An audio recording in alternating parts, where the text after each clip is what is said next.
हर योजना का नाम बदलने की जो सनक है ये समझ में नहीं आती है। तकलीफ क्या है? 100 दिन की गारंटी के बजाय हम 125 दिन की गारंटी दे रहे हैं काम। महात्मा गांधी जी मेरे परिवार के नहीं थे, लेकिन मेरे परिवार जैसे ही हैं और इस पूरे देश की यही भावना है सर। कांग्रेस तो यूपीए तो केवल मनरेगा लेके आई थी, लेकिन 2,13,220 करोड़ रुपया यूपीए की सरकार ने मनरेगा पर खर्च किए थे। आदरणीय अध्यक्ष महोदय जी, मैं नियम 72(1) के तहत इस विधेयक को पुनर्स्थापित करने पर अपनी सख्त आपत्ति दर्ज करना चाहती हूँ। महात्मा गांधी ग्रामीण रोजगार गारंटी कानून पिछले 20 सालों से ग्रामीण भारत को रोजगार देने में और ग्रामीण अर्थव्यवस्था को मजबूत बनाने में सक्षम रहा है। ये एक इतना क्रांतिकारी कानून है कि जब इसको बनाया गया तो सदन के सभी राजनीतिक दलों ने इससे पूरी सहमति दी। इसके द्वारा 100 दिन का रोजगार इस देश के गरीब से गरीब लोगों को मिलता है, हमारे गरीब से गरीब भाई बहनों को। हम सब जनप्रतिनिधि हैं महोदय, जब हम अपने अपने क्षेत्रों में जाते हैं, आप भी जानते हैं, दूर दूर से हमें दिख जाता है कि मनरेगा का कौन मजदूर है।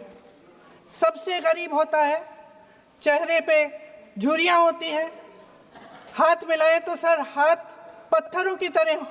हाँ सर, मैं कर रही हूँ, पहुँच रही हूँ, हाँ मुझे पहुँचने दीजिए। नहीं, 1 मिनट लूँगी, मुझे पहुँचने दीजिए। सर उनके हाथ पत्थरों की तरह कठोर होते हैं क्योंकि इतनी मजदूरी करते हैं।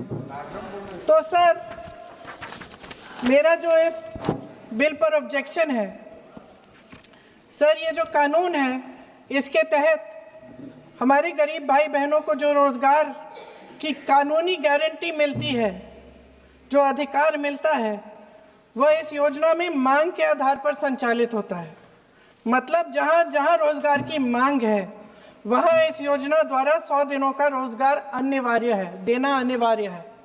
इसके साथ साथ केंद्र से इसके लिए जो पूंजी जाती है वो भी मांग पर आधारित होती है। यानी कि इस योजना के लिए जितने पैसे जहां भेजने हैं, कितने भेजने हैं, वह जमीनी परिस्थितियों पर आधारित होता है और मांग के आधार पर निर्धारित होता है। सर इस विधेयक की अनुसूची 1 में उपनियम 4(1) और 4(2) द्वारा केंद्र को इजाजत दी गई है कि वह पहले से ही निर्धारित कर लें कि कितनी पूंजी कहां भेजी जाएगी। इससे संविधान के 73वें संविधान संशोधन को नजरअंदाज किया जा रहा है। सर महोदय, इसके जरिए ग्राम सभाओं को इस योजना की मांग की जमीनी परिस्थितियों के आधार पर तय करने का पूरा अधिकार दिया जाता था। आज वो अधिकार कमजोर किया जा रहा है। सर आखिर बात है, एक मिनट, जब आप इस पे पूरी डिटेल चर्चा हो तो आप डिटेल बोलना। इस पे आपकी पार्टी शुरुआत है सर, अभी ये शुरुआत है। सर जो हमारे संविधान की जो मूल भावना है कि हर एक व्यक्ति के हाथों में शक्ति होनी चाहिए, वही मूल भावना पंचायती राज में है और उस मूल भावना के विरोध है ये जो अधिनियम जो ये विधेयक आ रहा है। सर इस विधेयक के जो प्रबंधन है जिससे रोजगार का जो अधिकार है, कानूनी अधिकार है, वो कमजोर हो रहा है, वो हमारे संविधान के विपरीत है। सर ये हमारे इसी सदन ने ये कानून बनाया और इसी सदन ने ये अधिकार जनता को दिया है। ओके। सर एक और है सर, महात्मा गांधी मनरेगा में 90% अनुदान केंद्र से आता था। इस विधेयक द्वारा ज्यादातर प्रदेशों में अब 60% आएगा, इसको घटाया गया है। ओके। सर इससे प्रदेशों की अर्थव्यवस्था पर बहुत भार होगी और खास तौर से ये वे प्रदेश जिनकी अर्थव्यवस्था पहले से ही केंद्र की ओर से जीएसटी के बकाये के इंतजार में है। ओके, माननीय सदस्य। हो गया सर इस विधेयक द्वारा केंद्र का नियंत्रण बढ़ाया जा रहा है और जिम्मेदारी घटाई जा रही है। सर, जो 100 दिन का अधिकार आपने 125 करने की बात की है, लेकिन इसमें वेतन की बढ़ोतरी, आपकी जो मजदूरी की बढ़ोतरी है, इसकी कोई बात नहीं है। माननीय सदस्यों, सर, ये सही बात है कि अभी तक जो बकाया है वो ही पूरा नहीं हुआ है। माननीय सदस्य गणों, मैं आपसे सर, आग्रह आखिरी बात ये है सर कि हर योजना का नाम बदलने की जो सनक है, ये समझ में नहीं आती है। सर, जब जब ये किया जाता है तो सरकार, केंद्र को पैसे खर्चने पड़ते हैं। माननीय सदस्यों, मैं आपसे आग्रह करता हूं, ये सर, आप पोस्टर रख दे नीचे। मैं ये रख दूं? नहीं, आप पीछे वाले माननीय सदस्य, आप 72 में नियम में विरोध कर दें आप। ठीक। सर, आखिरी पॉइंट है कि बिना चर्चा के, बिना इस सदन की सलाह लिए इस तरह से जल्दी में विधेयक को पास नहीं होना चाहिए। सर, ये विधेयक वापस लिया जाना चाहिए। इसके बदले में सरकार को एक नया विधेयक पेश करना चाहिए। खत्म करूं? महात्मा गांधी जी मेरे परिवार के नहीं थे, लेकिन मेरे परिवार जैसे ही हैं, और इस पूरे देश की यही भावना है सर। सर, इस पूरे देश की यही भावना है। माननीय सर,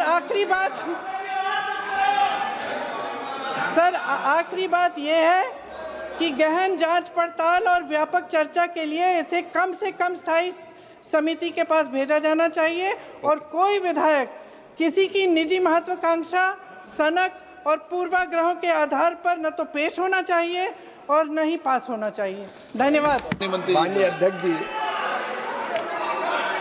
महात्मा गांधी हमारे दिलों में बसते हैं, और माननीय अध्यक्ष जी, महात्मा गांधी जी का, पंडित दीनदयाल जी का ये संकल्प था, ये देखो कि जो सबसे पीछे है, जो सबसे नीचे है, उनका कल्याण सबसे पहले किया जाए। और हम केवल महात्मा गांधी जी को मानते नहीं हैं, हम महात्मा गांधी जी की भी मानते हैं, और उन्हीं के विचारों पर आधारित, पंडित दीनदयाल उपाध्याय जी के विचारों पर आधारित गरीब कल्याण की कई योजनाएं ये सरकार मोदी जी के नेतृत्व में चला रही है। और जहां तक मनरेगा का सवाल है, माननीय अध्यक्ष जी, कांग्रेस तो यूपीए तो केवल मनरेगा लेके आई थी, लेकिन 2,13,220 करोड़ रुपया यूपीए की सरकार ने मनरेगा पर खर्च किए थे।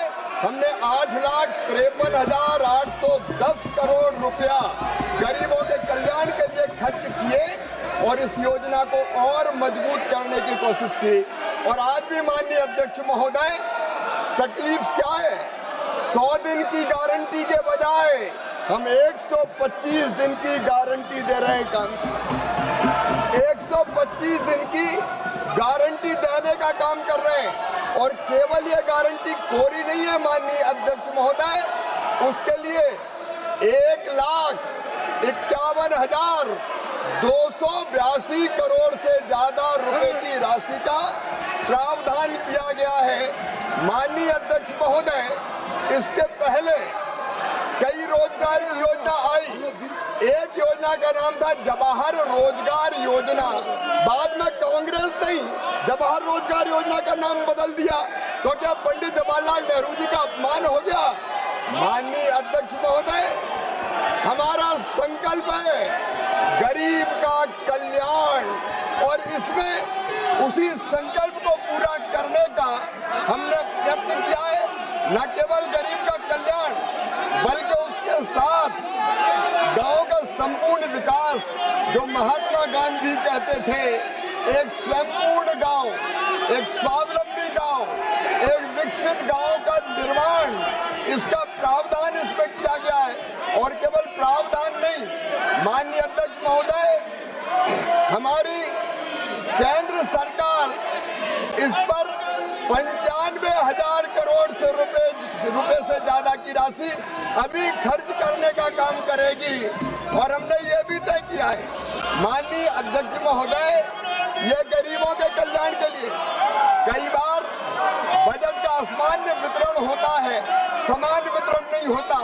कई पंचायतें विकास में पीछे रह जाती है और इसलिए इसमें पंचायत का ग्रेडेशन करके जो अविकसित पंचायत है, कम विकसित पंचायत है, उनको ज्यादा काम देने का प्रावधान भी किया है। माननीय अध्यक्ष महोदय, मैं ये मानता हूँ कि ये जो नया बिल हम लेके आ रहे हैं, वो नया बिल गांव का संपूर्ण विकास करेगा। शरद पवार जी, माननीय अध्यक्ष महोदय, जब केंद्रीय कृषि मंत्री थे तब उन्होंने ही ये कहा था कि कृषि कार्यों के लिए, मनरेगा के काम के लिए मजदूर नहीं मिलते। हमने तो शरद पवार जी की उस चिंता का भी समाधान करने का प्रयास किया है और इसलिए मैं विस्तार से जब इस बिल पर चर्चा होगी तब अपनी बात कहूंगा, लेकिन मैं फिर दोहरा रहा हूं कि बापू हमारे दिलों में बसते हैं, उनका हम पूरा सम्मान करते हैं और बापू ही कहते थे राम राज, राम हमारे रोम रोम में रमे हैं, राम हमारी हर सांस में बसे हैं, बिना राम के ये देश नहीं जाना जाता। पता नहीं क्यों जी राम जी नाम आ गया तो ये भड़क गए। महात्मा गांधी स्वयं राम राज्य की स्थापना की बात करते थे और उनके अंतिम शब्द भी हे राम थे। बापूजी का पूरा सम्मान करते हुए राम राज की स्थापना मतलब दैविक भौतिकता का राम राज काहू नहीं व्यापा, हर गरीब को भरपूर रोजगार मिले, उसकी गरिमा को सम्मान हो, दिव्यांग, बुजुर्ग और महिला, अनुसूचित जाति, जनजाति, उनको और प्रोटेक्शन दिया जाए, इसके लिए ये बिल लेके आए हैं। 125 दिन की गारंटी है, गारंटी, ये कहीं पर कमजोर नहीं हुई। उस गारंटी को हम पूरा करेंगे, गांव का संपूर्ण विकास भी करेंगे और कृषि और मजदूरी दोनों में संतुलन स्थापित करने का काम करेंगे। इसलिए माननीय अध्यक्ष महोदय, ये पूरा बिल महात्मा गांधी जी की भावनाओं के अनुरूप है, राम राज की स्थापना के लिए है। बहुत बहुत धन्यवाद।